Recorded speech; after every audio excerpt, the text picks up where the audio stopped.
start streaming this, and then as soon as the stream begins, I'm going to introduce our guest.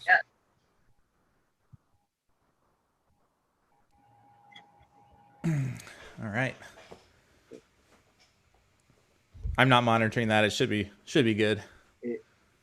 It should be going now. Okay. And so, guys, as an extreme extrovert, this COVID time is pretty rough on me.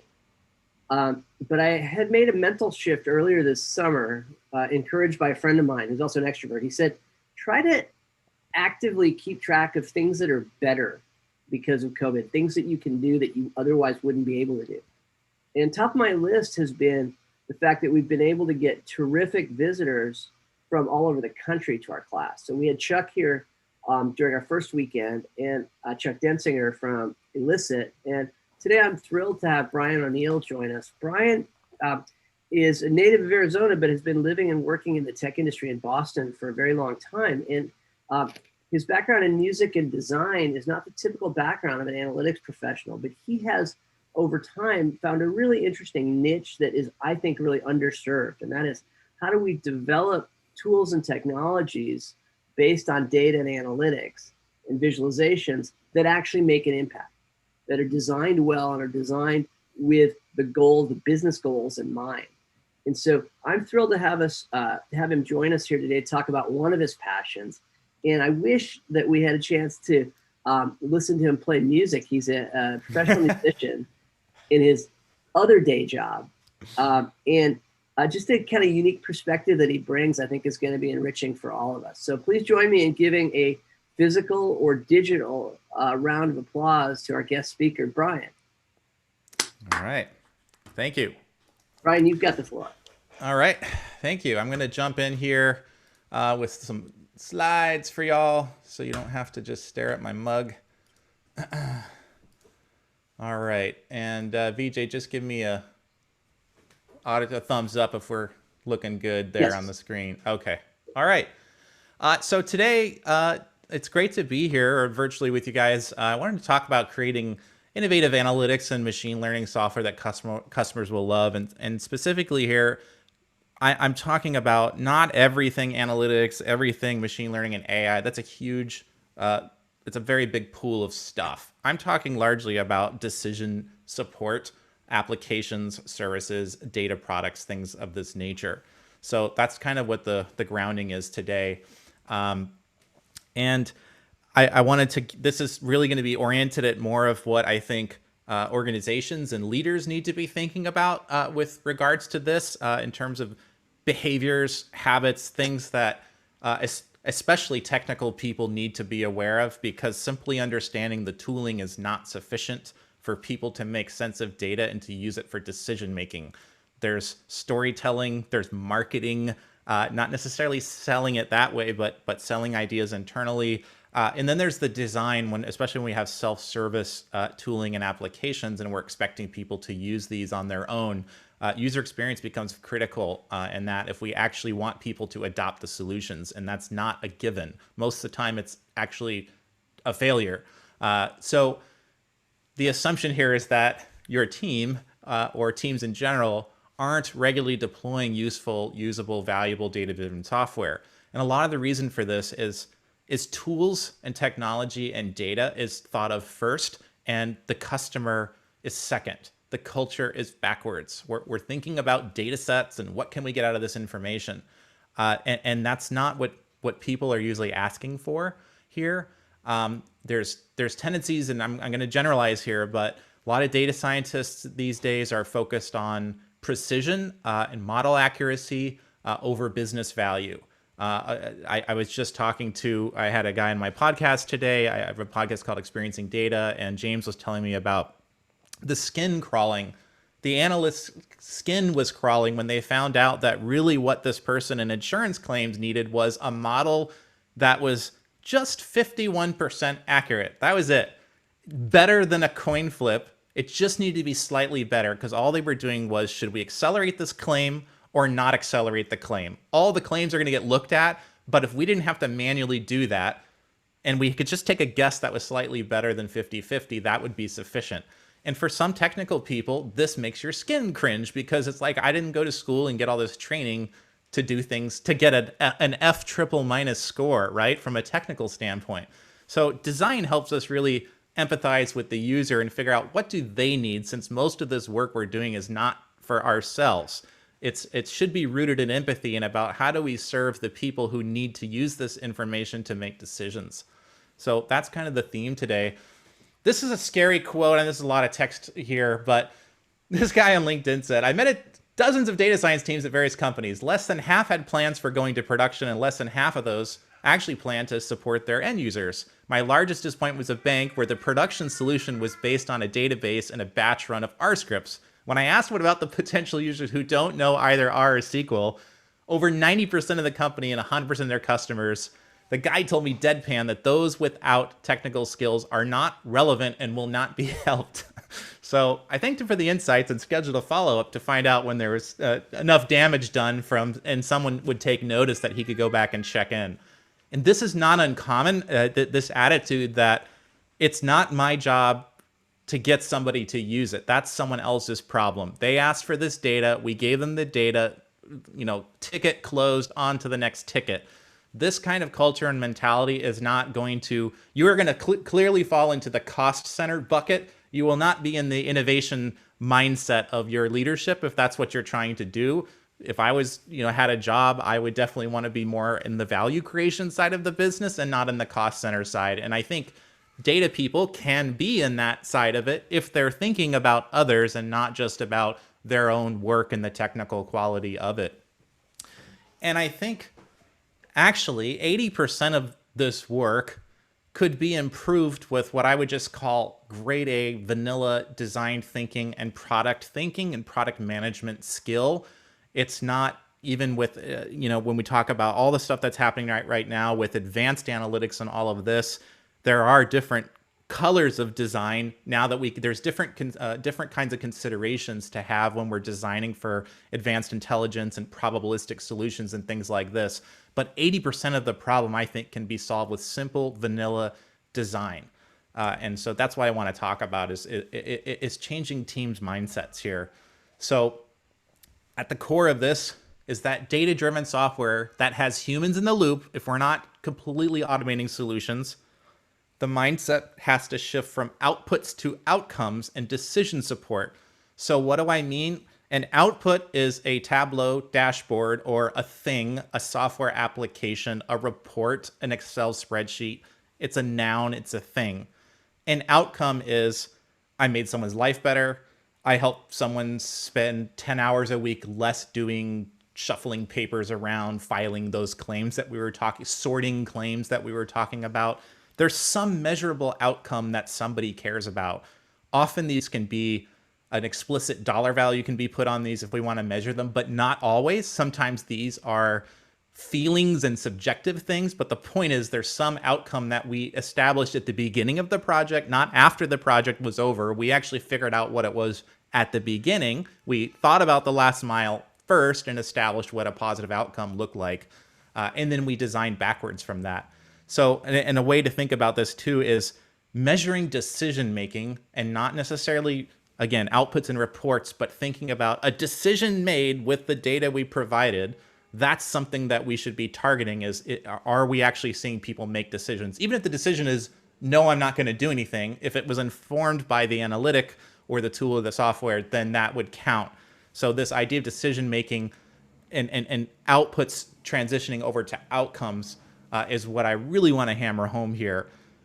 This was an example from another presentation. We were talking about some agricultural analytics that had to do with, understanding how much seed to buy, what kind of seed to buy, what the next, all these predictive analytics around mass scale agriculture. And so the technical people that I was talking to when I came up with this slide was, he was asking me about working together, and all he could really explain to me was he wanted to build a model. He wanted to build a tool. He wanted to build a dashboard for these seed manufacturers and farmers and et cetera. And at no time did we talk about the outcomes that he had wanted. And really, this is the stuff that should be measured, which is, why do they want this stuff? So that I know how much seed to buy and where to buy it and how much confidence I should have next season and pricing and all these other things. Those are the activities, the tasks that a farmer or a seed buyer would want to do when they log into the tool. They're making decisions. They don't care about the outputs. They just care about whether they can walk away with the decisions that they need insight for. So again, who am I? I'm a classically jazz trained percussionist and drummer. I still do all that stuff in pre-COVID days, hopefully in post-COVID days if the whole industry isn't shot. And then I also help software leaders turn machine learning and analytics into indispensable data products. And again, I have a podcast called Experiencing Data if you guys are kind of interested in this intersection of what human-centered design can do for data products. So today I'm going to just jump through 8 human-centered behaviors that I think teams can and should adopt today. And at first, let's talk a little bit about the culture. Like, where does this culture come from? Why are these 8 things? Right now, a lot of, again, analytics and data science work, it's IT driven. It's a cost center. It's rarely thought of. It's sometimes positioned as innovation because everyone's worried about missing the machine learning train is departing the station if we're not on it.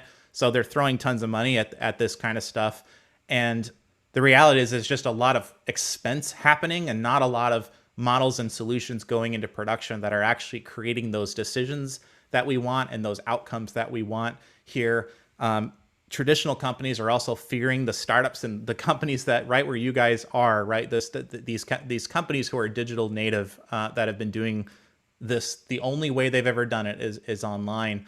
And what I think is funny about why the non-digital natives worry about this is that they're not copying how these companies design and ship software, but they're really worried about it. And I'm like, well, why don't you copy what they do and stop doing it the way you're doing it now? And it's, maybe they copy part of it, which is let's go hire some analysts and data scientists and data engineers and throw them in. And then at some point, this magic dust will come down from the sky and our company profits will go up.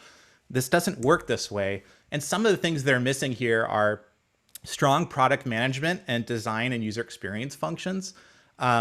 So the product aspect here, right? Even if you're not selling commercial software, you can still have a product.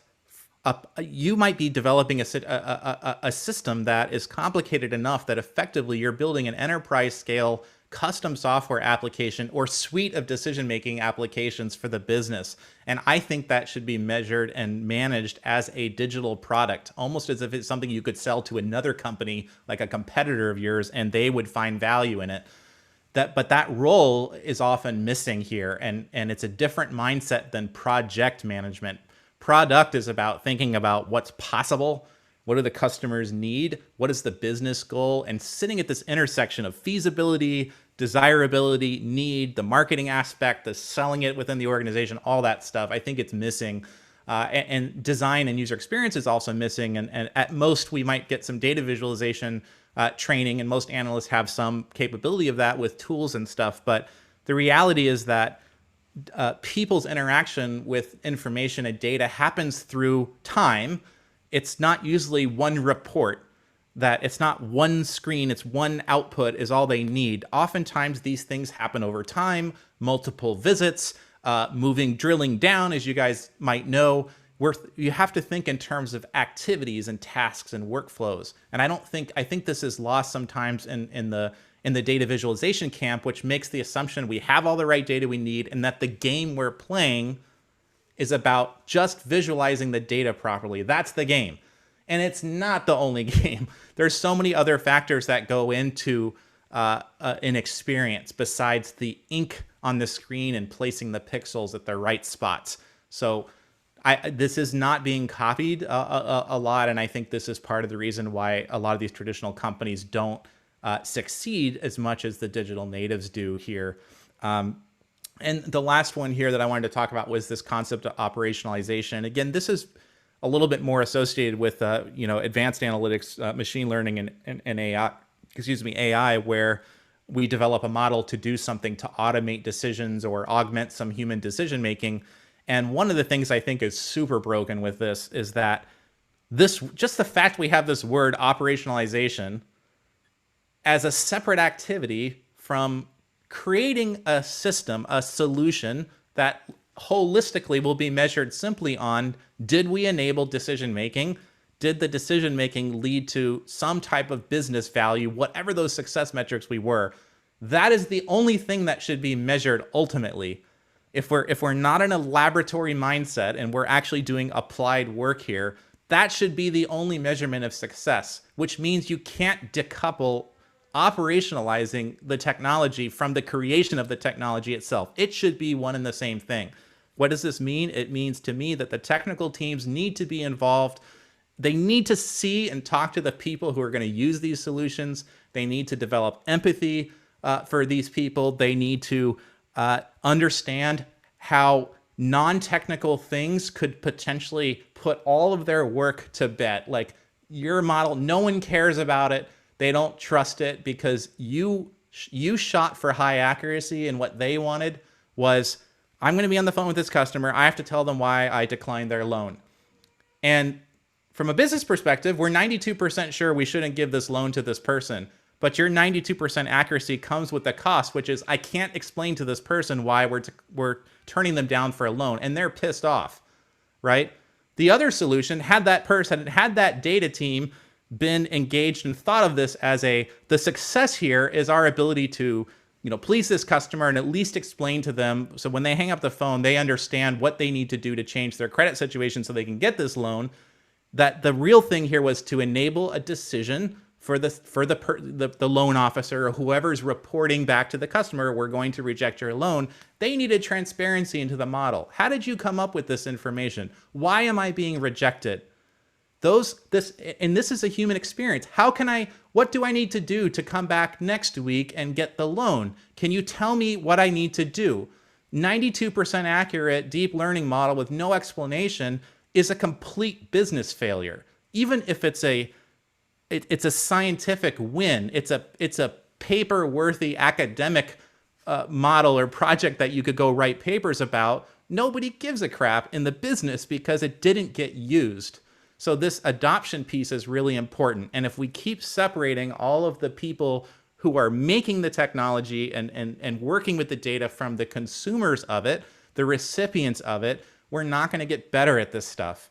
And it's really easy to put crap out when you don't have any empathy. If you've never met the phone, a loan office servicer or someone in this department who is going to sit in front of this application all day and talk to people on the phone about loans, you're not going to care too much because it's the throw it over the wall mentality. I did my part. It's somebody else's job. Well, I think that attitude is wrong. And those kinds of people eventually are not going to have too many jobs because at some point, people with these technical skills are going to become really expensive to stay on board. If they're never producing anything that the business finds of value, you're going to get replaced because someone in leadership is going to realize, hey, what are we getting for throwing all this money at analytics and data science teams? When are we going to start seeing some value?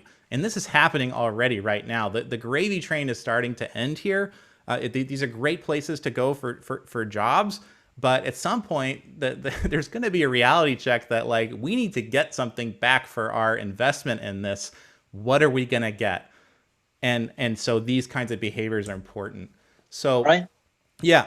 Hi, quick question here. Sure. If you can go back to your previous slide, you mentioned that strong product management, it's a market inefficiency in a lot of companies. But how do you quantify, strong product management in tech companies to a lot of, budgeting startups? Could you say the question again? Yeah, how do you quantify what constitutes strong product management and design UX functions in these top tech companies compared to just a run-of-the-mill startup? Well, most of the run-of-the-mill startups that I know, whether or not someone has the title, there's definitely somebody with a product responsibility, and it might start with the CEO, and then gradually it gets pushed down to lower levels as the business matures. I haven't worked with too many, and I've worked with a fair number of tech startups where there's no product function.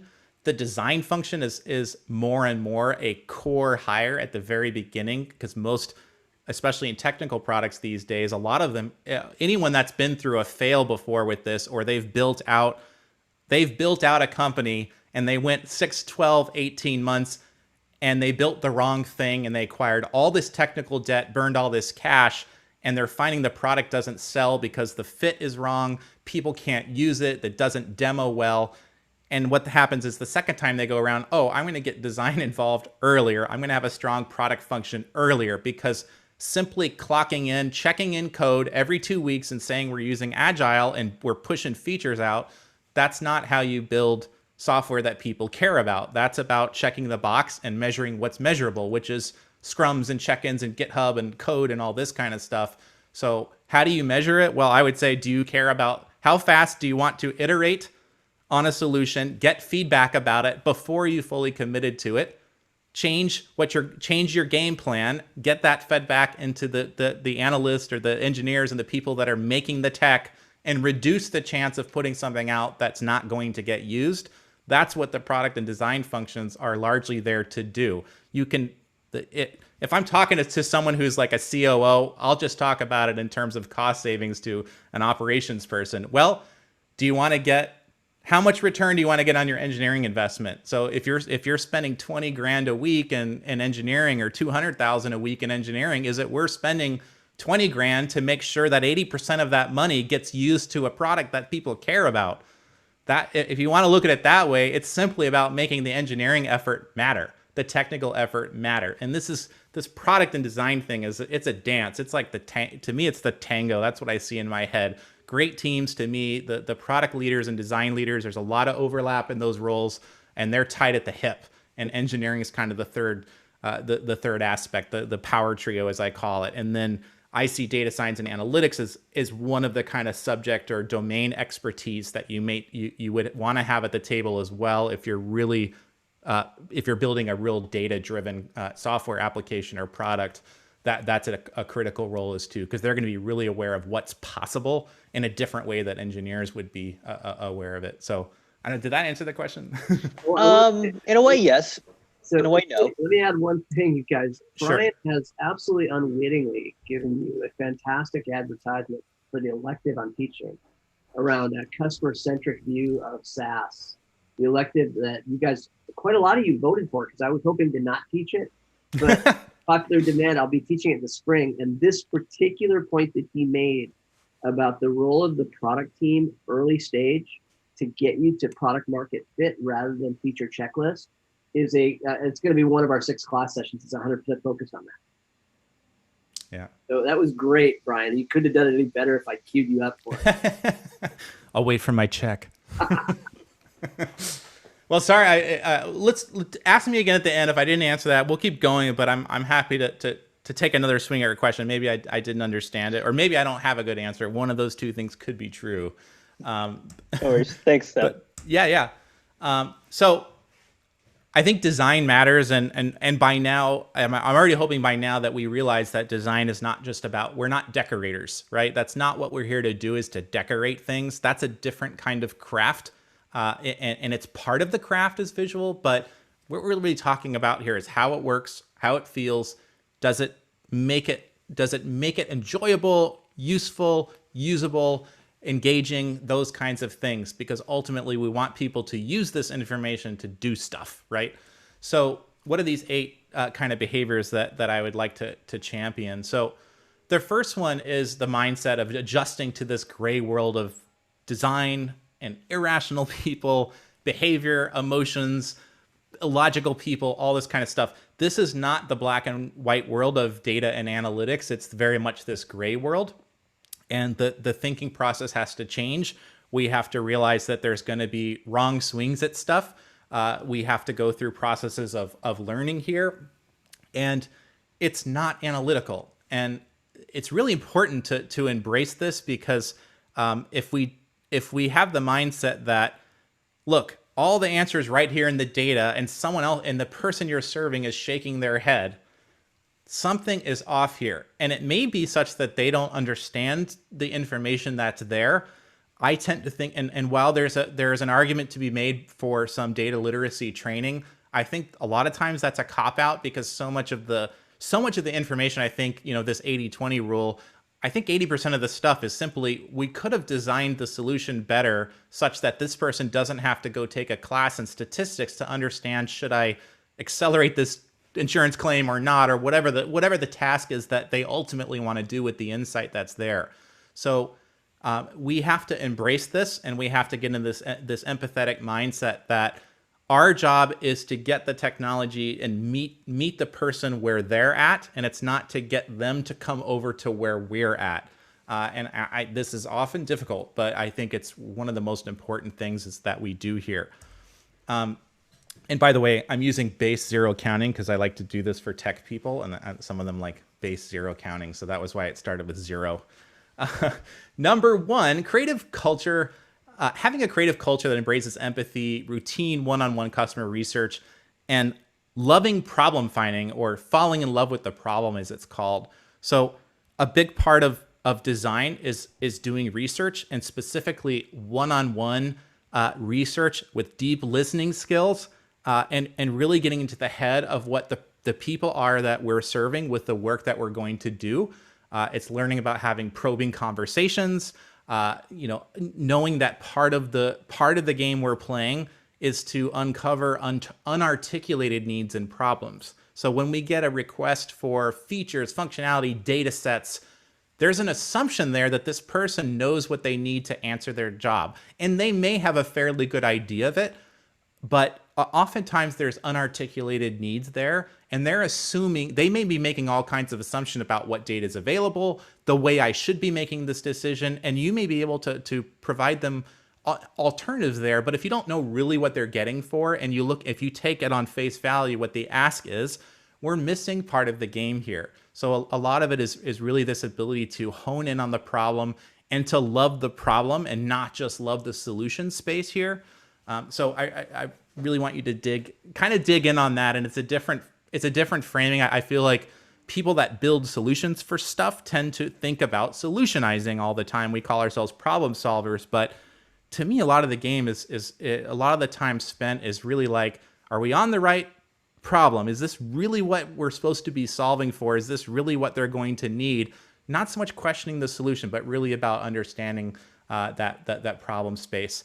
And then this gap between what is their current knowledge and what is the knowledge that would be required of them to use the solution that we're going to give them. And this gets into things called mental models and all this kind of stuff. But the point here is that we have to try to get the software, the app, the reporting, the BI, or whatever the thing is that we're making. We got to meet them where they are.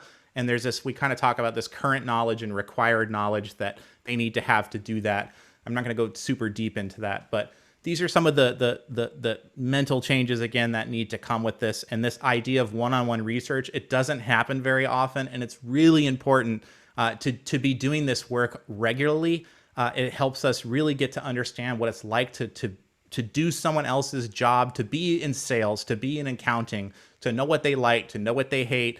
And it helps us figure out how to, even like, how much data does this person need? Like, how fast are they going to make a decision? Maybe it's a salesperson, and they're just going to take whatever's on the surface, boom, and run with it. They don't need a lot of facts. Whereas maybe someone in accounting's like, I need to show your work, show me the detail.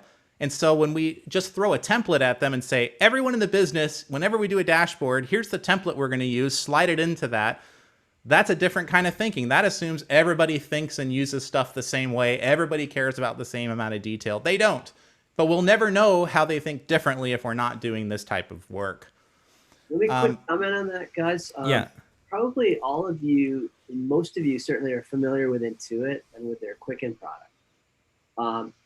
What you're probably not familiar with is that when they arrived on the scene, there were no less than 40 or 50 competitors in that same space. And that one-on-one customer research, follow your customer home, live with their problems, was a huge differentiator. And they're absolutely the gorilla in that world now. And it didn't have to be that way. That one-on-one research was absolutely vital to their growth. Yeah. A big part of the TurboTax, Yes. Even just showing your refund, and that's part of the experience, right? Is seeing your refund calculate in real time as you go through the process. These kinds of experience differentiators and getting people to the finish line, and knowing people hate doing their taxes. How do we get someone to enjoy it? How do you put a delighter into something as dull as doing your taxes, right? Most people hate doing their taxes. It's not fun. So that's good stuff. The second one here is synthesizing the research we did into coherent human-centered problems tied back to business needs. So ultimately, we want to come up with some type of what we would, in the design world, we would call a design brief, but it has very clear business goals and measurable success criteria for the future thing we are about to build.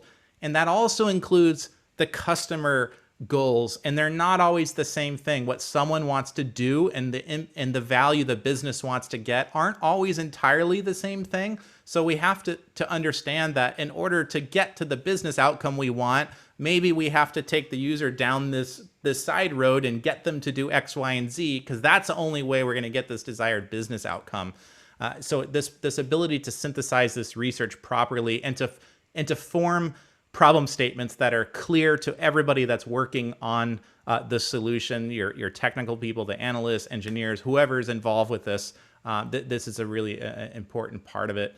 The third one here that I really like these tools, and maybe you guys have heard of these before, but journey mapping, service blueprints, and onboarding and honeymooning. And so what are these things? Earlier, I talked about how a report, a dashboard in Tableau, data visualization or whatever. In reality, when people use software and do work, things happen over time, and they likely could be bouncing between different applications. They may be coming and going. They may be, say, using this tool during tax season, their accountant. So super, super busy in March, and then they don't even log in until June. We need to see how people do this stuff in order to understand how do we service them at the right time. So journey mapping and service blueprints are ways of mapping out current user experience, current ways people make decisions. And the difference between the two, for the purpose of this, it's pretty broad. It's pretty simple. Journey mapping is the customer experience, and service blueprint is modeling how an internal business process works. Why do we do this during research? Because it can really help us see what are we trying to get better at with decision making with this data. And what we might find is that, the overall process of figuring out how many new grocery stores should Albertsons open in the East Coast, or whatever. This might be a 6-month planning project, right? And there's different phases of this, of the overall planning before there's ever a call to a builder to say, okay, we're ready to buy property and go build stuff. What does that journey look like for those people to do that? And what is the service blueprint would be? What is our business doing internally to afford this experience? And then where does the data fit in, right? It starts to show us how long does it take to move from A to B to C to D to E? Where could data be useful in this process? This is us figuring out, here's where the friction is. Here's the stuff that takes a long time. Here's the stuff that's a pain. And the analysts and the data people can start saying, wait a second, why are you spending 3 weeks manually calculating, I don't know, the cost of land, and rural areas for grocery stores or whatever? It's we could be doing this with this data, but if we never knew what it was like to be in the planning side of the business, whoever the people are that plan grocery store expansion, I'm sure somebody does that. If we don't know what it's like to do that, we can never offer up these things. At best, all we can do is say, you want a spreadsheet with these 8 columns? No problem. Here it is. Next ticket. It's not the same thing. And sometimes that's enough. If this customer is very technical and this person has some kind of analytics background, then they might know exactly what they need. I would say that typically is not the case in my experience.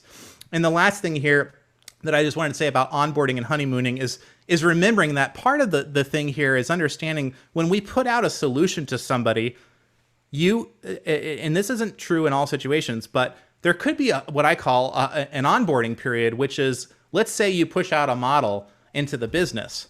Well, what happens the first week? Maybe there's this giant promise about what this model is going to do over time. But what about the first week, the first month, the first 2 months when there's no data yet, right? It's learning, or it's collecting, and it's doing all the stuff it needs to do to start performing and providing the value that we said, oh, look at the training and the test data. It says the model is going to do this. If you don't plan out that onboarding part, the early stage of the launch, and then the honeymoon period, which to me is this, it's either, it's a few weeks, few months, I don't know how long it is, but it's understanding that the period beyond when we first launched to the kind of daily, this is now just oxygen in our business. Everybody uses this Tableau dashboard to do X, Y, and Z. It's no longer news. It's just part of the regular way we do business. You have that honeymoon phase, and at least being aware, do we need to be aware of the honeymoon phase? Is there something different? Are people going to drop out and quit using this? Is there no reason to log into the dashboard? It's like, well, I looked at your dashboard, but guess what? It's blank every time I come. And you're like, of course it's blank. We haven't gathered any telemetry yet. But just wait, in 3 months, it's going to have this really useful stuff. Well, guess what? They forgot about it 3 months from now, and you're now in the Tableau toilet. Like, it's gone. It's out of mind, right? So what might we have done? Well, maybe it sends you a weekly email. It says, we're still gathering your data. And there's a fun countdown. It says, in 12 days, you're going to have this kick-ass stuff that you need. I don't know what the solution is, but the point was to be aware of these different periods in the life cycle of the customer and not just assuming, like, here's the template, throw your data, when the data comes in, it'll be great. It's possible this doesn't apply to all traditional like BI and analytics situations, but at least being aware of it is important if adoption matters. Fourth one here is leading design jams. So this is getting, I like to get people in the room sketching, generating volumes of ideas for how we solve problems. This is also, and I know this isn't really a data science class, so we're not going to get into algorithm design planning, but the point here is to get in the room with the people that matter, whether it's the stakeholders or the end customers, and make sure that we have the right people in the room, and to try to get visual and get out of the passing documents around and taking tickets from Jira or whatever that say, give me these data fields and I want to be able to slice and dice with this chart or whatever. Get visual, low fidelity. You don't have to be an artist to do this kind of work, because when we talk about give me I want to design me a house or design me a new home, architect, they're not just going to start drawing the final product and blueprints. They're going to try to understand, well, what is a home to you? Are you talking about living in downtown in Chelsea, New York?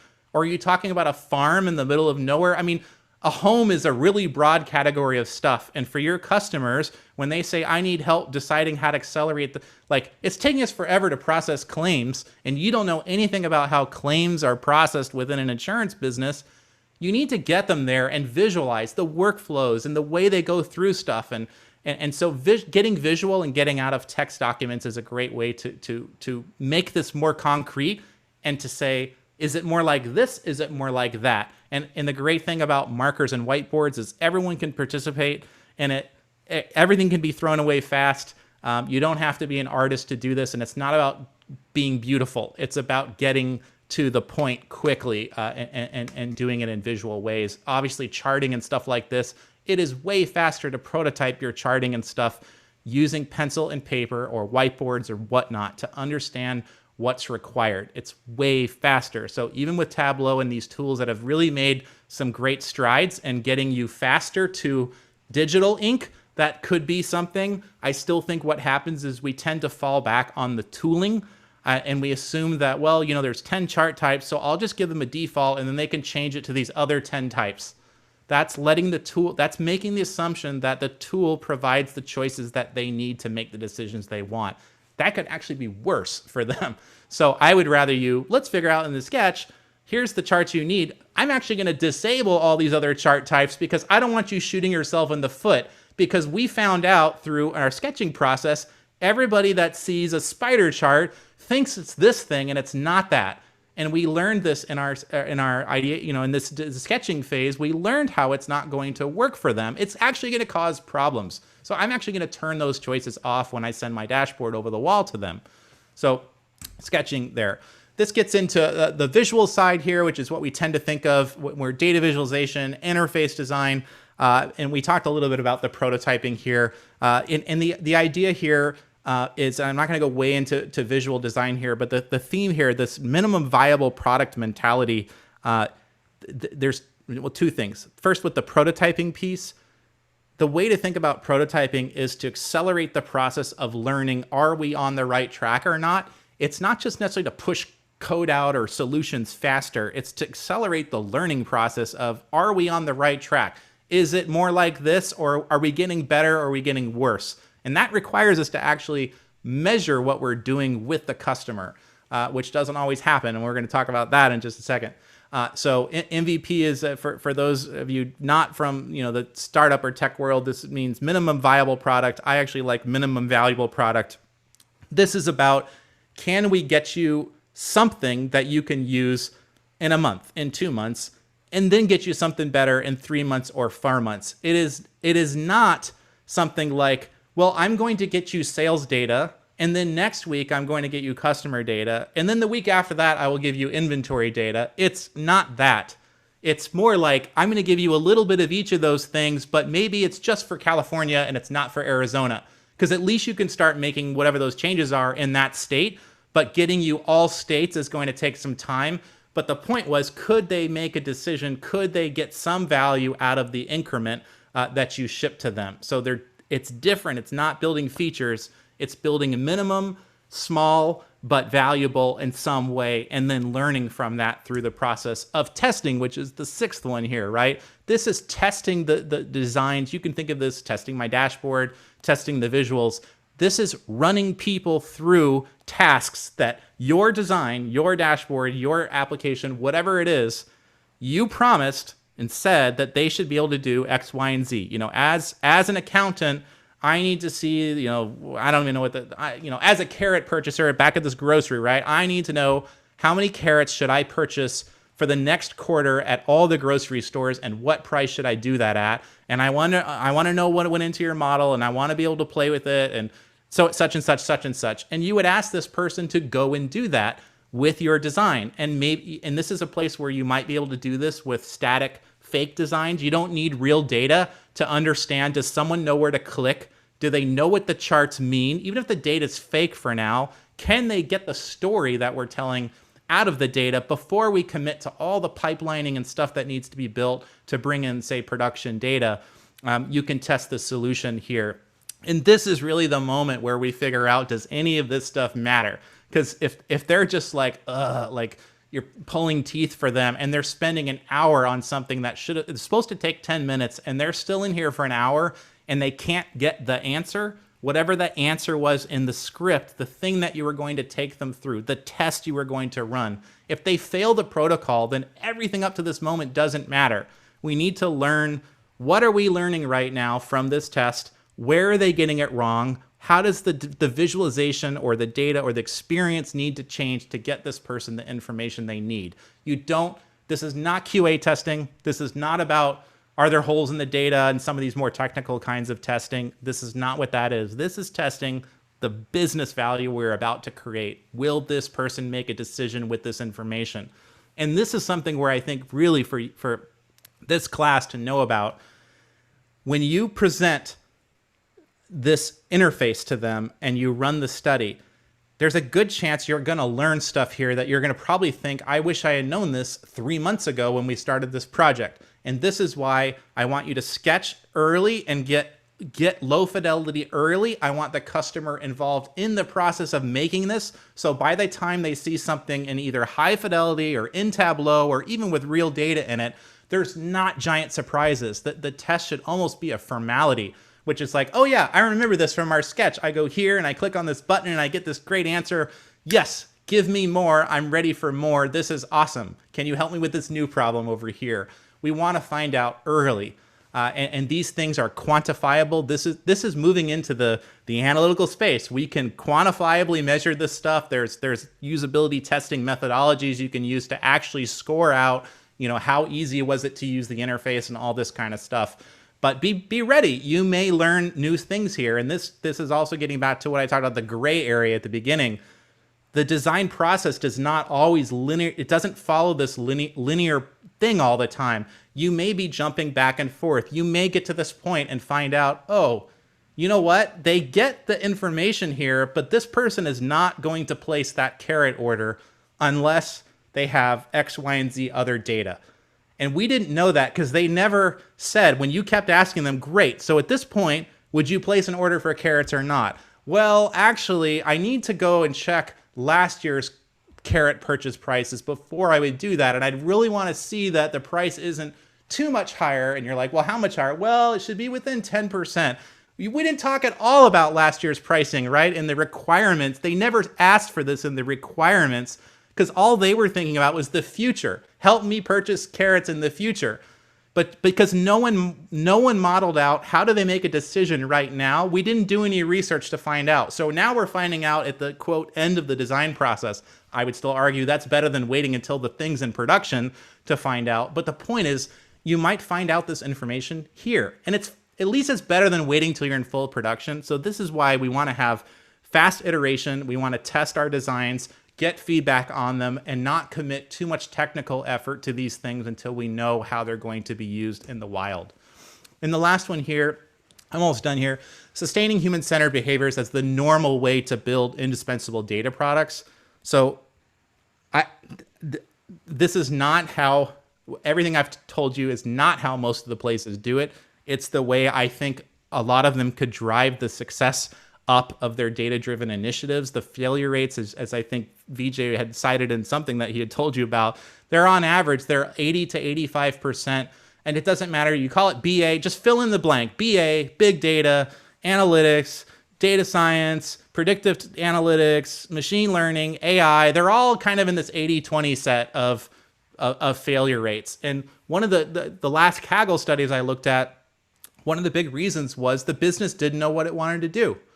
The problem set wasn't clear. It had nothing to do with we don't have the right data or we don't collect that information, all these technical reasons we could fail. It was just simply like they threw us in a room and expected us to just magically create value for the organization with analytics because that's what everyone else is doing.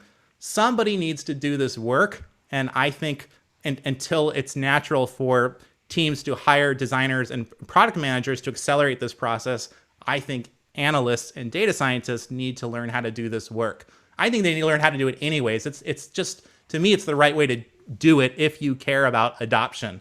If you care that people are actually going to use all this tooling that we're making, it's just the way it needs to happen, or else we're not going to put out stuff people care about. Most of the stuff we put out, it's just not going to get used. We're going to get lucky once in a while, but I don't think we want to rely on luck. We want to have a sustainable, repeatable way of doing this. And so that's what human-centered design and this product mindset helps do. And, you know, this is pretty much the end, but there's other people talking about this. These are, you know, four different places where I'm hearing this more and more. You know, I just did a webinar with IIA, and they're very much on board with kind of this, they call it product thinking, but this product mindset in the work is really critical here.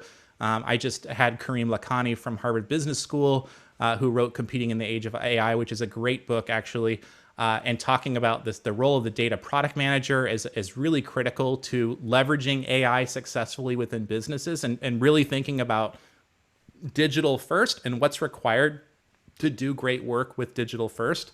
And even Gartner puts out these chief data officer models of kind of what is the role.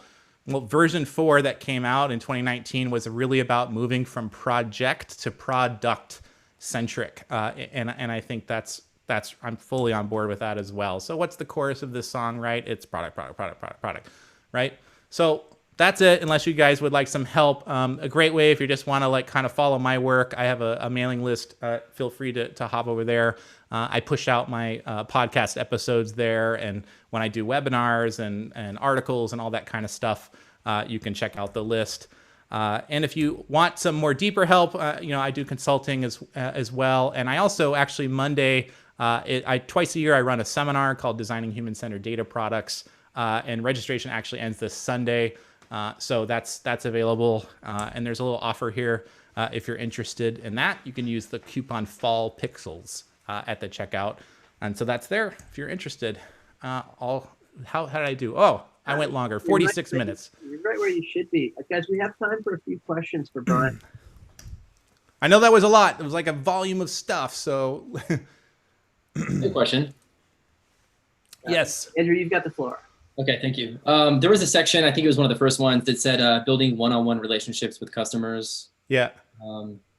My first initial thought was, how does that scale up for like huge companies? Are you able to maintain those relationships without exploding costs by hiring personnel? Or maybe I misinterpreted that specific question. Well, I think so.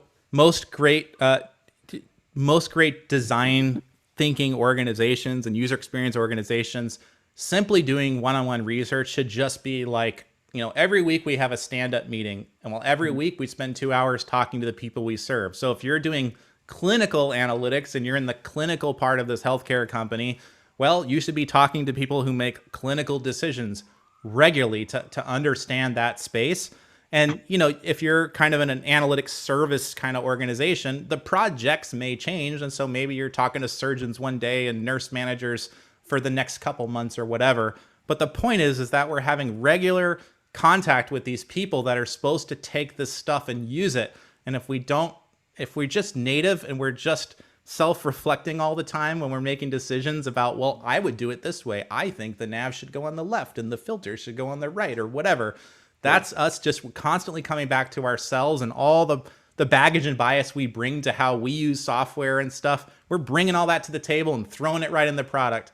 And one of the things you got to get really comfortable with is understanding, like, not everyone does it the same way, and letting go of your personal choice as being wrong, and getting out of this idea that it's, well, John did it. John's the one that put the filters on the right or whatever, and change the game to like, can we find a solution that works for most of the nurses on the floor? That's the game. It's not about who picked top, left, or right for the filters or whatever. It's about, did we get it right? And what actually happens here too, which is really interesting, at least for me, I find this really fun. I love doing usability and a testing of the designs and finding out they failed. Why? Because it's so enlightening when you learn something. It's like, wow, I will never put this chart next to this thing again in the future. I've been using this pattern all the time, and 8 out of the 8 people we tested all took away the wrong conclusion. It's like the learning that you get in those moments. This is how you become a better designer. You start to build up these patterns. You get to know, like, how this customer segment works with things. And it's almost suspicious when it's like, wow, they got everything right. They totally understand this. I'm almost suspicious here that something's got to be wrong with this. So the learning is really fun, at least for me. But sometimes it's people take it personally, like my design's bad or it sucked or whatever. And that's not the game. The game is really to serve them. It's not about and it's going to take swings, lots of swings at the plate. So let me add one thing to that, guys, and that is one of the great failings of our tech companies, even some of the ones that purport to really want to get in the customer's shoes, is that the customers they reach out to are people in our bubble here. And there may be an atypical characteristic to the technology tolerance or the skill sets or the mindsets of the people closest to you, even if they're purportedly customers. And so beware of that. Beware of assuming the people that you already know and are already talking to are quote unquote typical. Yeah. Yeah, it's a good point. I mean, I got checked on this in one of my episodes with, there's a company called Cibo, CIBO, which does agronomic analytics. They do a lot of stuff with detecting soil chemicals and water levels and all this kind of really interesting stuff for farmers.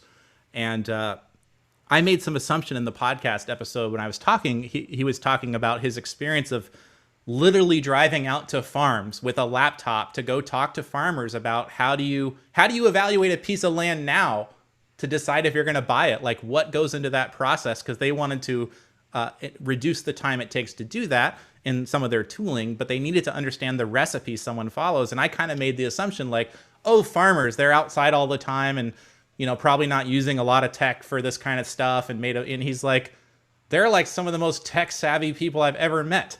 It's like through our research, we found this out, and I got checked. I don't know a lot of farmers. I actually have a little garden in the back. I love gardening, but I don't know any farmers. And I brought that bias to the table that someone that I think is on a tractor all day, when you think about enterprise level farming, right? They're probably not on a tractor all day. They're probably spending a lot of time in an office somewhere, right? Someone else is out riding the tractors and cutting the crops down.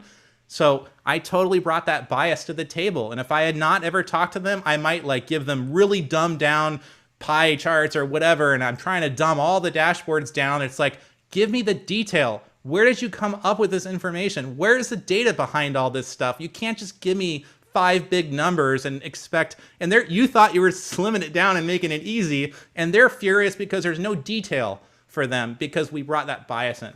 So that's that learning that has to happen. We don't get it if we don't go out and talk to them and get that feedback. So more questions for Brian.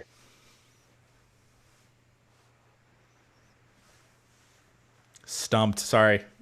Volume of stuff. Like it is fun to do this work too. Why do I do it? Why do I teach it? Because I think people would rather work on stuff that gets used. And I've seen enough burnout where people are tired of like pushing stuff up and they go native and they're just like, you know what? I don't care. It's that attitude we saw in that long quote. Well, if they don't know, how to use ours, if they don't know statistics, that's their problem. But the model's right. Next project. I don't want to get in that. That's not a fun place to be. And you're not going to stand out in your organization with that kind of attitude. It's not going to help you long term. At some point, someone else is going to come along and say, I'm a data scientist. I want to help the business. What are your problems? Tell me about them. Let me help. Different mentality, right? Anything else? Not a question, but I really enjoyed the brief. Most of the time when I hear these briefs, a lot of times I think it's lip service, but I can see that there's money that's going to be saved if you're bringing something to market that has some prototyping behind it. So I can see a lot of the value in what you're saying. Yeah. What's lip service normally? It's exactly what you were saying as far as, big data is going to do this for a certain demographic. Yeah.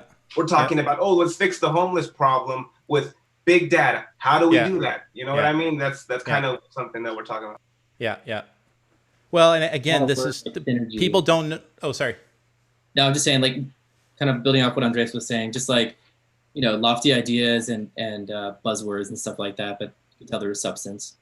Yeah, I think this is happening. It's still happening. It's a big problem, which is, and especially in the non-digital native companies, the leadership doesn't know what's possible. They just know. A lot of them have analytics groups. I don't think a lot of them are providing kick-ass value most of the time. And the ones with data science and AI and all of this, unless the leadership is really mature and the people up top know how to hire the right people, they're just hoping that they're going to get on this train that everyone else is on and that they're going to get something for this. And we have to have an AI strategy. So we need to change homelessness with big data. And that's the strategy. That's not a freaking strategy, right? That's a prayer. So the question is, whose job is it to break that down into what I call design actionable problems? Problems where it's like we can get very specific and say, okay, well, what about homelessness do we want to change? Like, what would be the metrics that we would measure to understand an improvement to homelessness, right? And get it aligned to the business goals and bring it down and get it off the kind of magic pedestal that some of these technologies are on, down to practical things. What's on the roadmap for the next 6 months? What are the company's goals for the next 6 to 12 months? Where can we serve one of those things? Someone needs to do that translation work. Again, this is where I think this data product management function is really important, and design kind of supports that. Someone needs to do the work. It's not just technical. It doesn't start with data. The one thing I want to add, guys, that Brian, I don't know if he said it explicitly, but it definitely was in the subtext, is design is cheap. And what I mean by that is it is far more expensive to codify things in technology and code and integrated solutions that don't work than it is to get that feedback early on. Even if you abandon the project, at least you've abandoned it without all that capital investment. Right. Yeah. I'm a huge believer. People always worry, well, we're wasting money. We need to get to work. Yeah. I'm a huge believer that this kind of legwork up front has massive payoff. Yeah. In fact, and that's one of the themes on the case study you guys are working on. is, did it cost money to go test those end caps and demos in those stores during the test period? Of course it cost some money, but we learned a ton of stuff that's going to help us drive better decisions going forward. And that testing and that exploration has got huge value. And yet, in the urgency to either quote unquote save money or quote unquote get to work, we skip over some of those most fundamental steps, like our friend Tony. Yeah, there's, I think IBM, I forget who it was. This is old data, but I think they said somewhere around, every dollar of design is $100 in technology investment. That's the rate. It's 100 to 1. And it feels about right to me. If you just look at the cost of all this stuff, what is one team's week's cost, and what it would take to slow down a little bit at the beginning to get a long-term, probably faster solution out that has a much higher likelihood of sticking. The numbers are easy to compare. I think Agile has screwed up some of this, because Agile sounds like we get everything that we always wanted and now it's fast. Now it comes out 10 times faster than it used to because it's called Agile. And it has actually gotten faster, right? Tools like Tableau and all the engineering and the code, there's so much stuff that has accelerated the build process. But the ratio, there's still a large ratio there between spending all this time to stand up all this infrastructure, not really knowing how, I think of it as giant, city water systems, right? And the user experience happens at the faucet level, and someone else is thinking about reservoirs and massive plumbing to get water from this city to this neighborhood, and then it goes out to all these subsystems, and it's a 12-month project, and no one's thinking about where do the faucets go and how much water needs to come out and what temperature does it need to come out. That should be dictating how we route all the plumbing and all the stuff. And it doesn't mean you can't do any technical work. It means that really they should both be happening, and this requires a more mature organization that can run, design, and build at the same time. And typically what I like to do is get that runway of finished design work ahead of the active projects that are seeing real code and real work is happening. You want to have a finished runway of informed design ahead of that, so that you're never under the gun trying to build dashboards and tools and all this stuff without really having gone through any process of designing what the customer needs.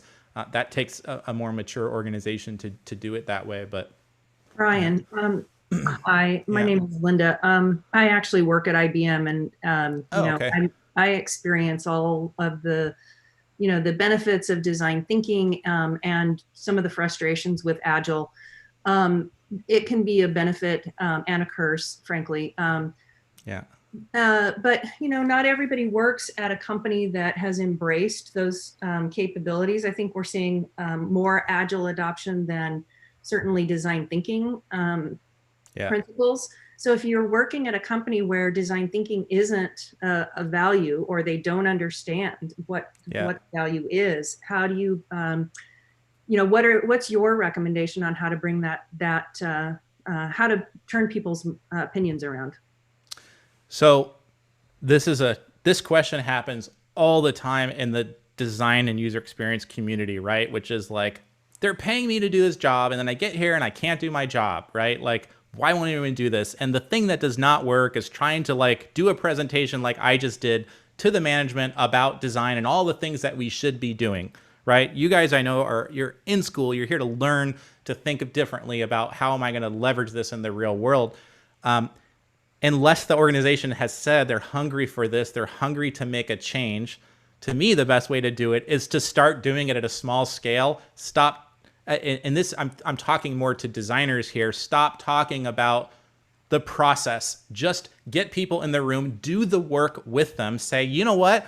We need to figure out how someone's going to go from A to B to C here. Can we spend an hour doing that? You don't need to talk about journey mapping and cognitive load and all this crap, this language that gets in the way of adoption, right? Just get people in the room, get them to agree on the problems that we're trying to solve here, and keep reframing it in a way that has to do with whatever that original business goal was. And maybe it's with Agile, it could be, well, at what point are we going to stop and check to see if all the work we've done so far is actually putting out any value or not? So maybe we should have a test every quarter, we should do one test here and come up with some objectives. Do you think that would help us prevent spending more money on the wrong thing? This is where the consulting skill and understanding the business becomes really powerful, because you need to anchor this back to something that somebody else cares about. And if it's a leader, it's probably some type of business metric. And so it has to be aligned with something that someone cares about. How do you find out? You got to do one-on-one research. That's both with the stakeholders and the users. Like, I apply the design methodology to my clients. I treat my clients and stakeholders just like I do a customer. It's kind of the same thing. Like, a lot of these skills can be used for the same thing. Help people get what they want. Figure out what they want, and they may not know exactly what they want, and just simply asking them the questions to show that you care, that you want to do it the right way. It makes it easier for you to go off and do the kind of work you want to do if they can understand, oh, well, we're spending an extra 2 weeks here because I know she's helping us prevent this disaster that we had the last time we did this, and we have a way to do that now. And I know why you're doing that, instead of just like, what are all those sticky notes in that room? What is all that stuff? What are these big charts of paper? Like, where's the code? That means we haven't done the internal marketing. We haven't gotten the right people involved to understand why are we doing this kind of stuff. So that evangelization process is harder without probably a trained designer. And I mean, IBM has a rich culture with design thinking. I also know they have a lot of politics, a giant organization. There's lots of difficulties there. But I think that they probably provide a strong anchor to keep pulling things back towards the customer. And you need an organization like that. You need evangelists. You need people that know how to proselytize this stuff, to speak to the business and try to keep the design lingo down. I try to keep this down just to functional stuff that anybody can apply and not get too lost in the lingo and the culture of design, the black turtlenecks, the Steve Jobs stuff, all this kind of stuff. This does not help. We're not here to do art. It's not art. Design is about serving others. Art is about my expression to you about the situation of the world. That's art. That's not what designers are supposed to be doing. And you're already doing design. All of you are designers. I just gave you design hats, because if you're making a decision about what people are going to use, you're already a designer. So the question is, are you good at it or not? And are you doing it intentionally, or is it just a byproduct of the other work you're doing? All I'm trying to do is, like, let's think about it really intentionally, instead of it just being, well, that's what the default Tableau dashboard gave me, and that was the default chart choice, and the data loaded in, and so that's what I presented. That's a byproduct of technical work. I want us to be intentional about those choices. Why is it that way? Why did you use this chart? Why is there a drill down? Why is the period 30 days? Why is it? And you know what? Here's a free tip. Monthly charts. Never give someone a monthly chart. When they say monthly, give them 40, 45 days. Why? People really want to see cycles. And if you cut it off at 30 days, you can't see the camel hump. You can't see, oh, yep, there it goes up on the 20th of every month. There's a little hump at 20. The first thing they do is widen the chart. All these kinds of things. This is the kind of stuff you learn. I just made a total generalization, but this is the kind of stuff you learn in testing. We're consistent, guys. Well, I picked on you for the test data and having weekly totals when July was only 1 week long in the test data, right? This is the kind of thing that will freak people out. Yeah. Prototyping with real data, also really important. Prototyping with realistic data. This can also be important. So if you're talking about predictive pricing for carrots, don't show some crazy price, even if it's a prototype that looks like $7 million for carrot. What?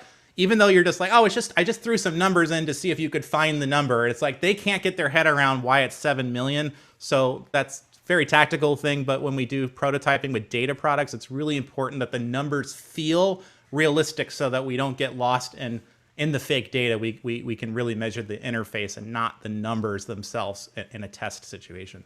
So. All right, last call, last question. Anybody want the floor, or do we release Brian 15 minutes overtime? Great presentation. Just wanted to say thank you, Brian. Really appreciate it. Yeah. I hope it was helpful, and stay in touch, and it was lots of fun. Excellent. Thanks, Brian. Very passionate.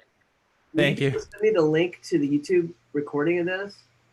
Yeah, you have it already. It was the one that said watch live. Yep, that's the link. Okay. Yep. And I'm keeping fingers crossed that the recording went well. Yeah. Smoothly. All right. Big thanks to Brian.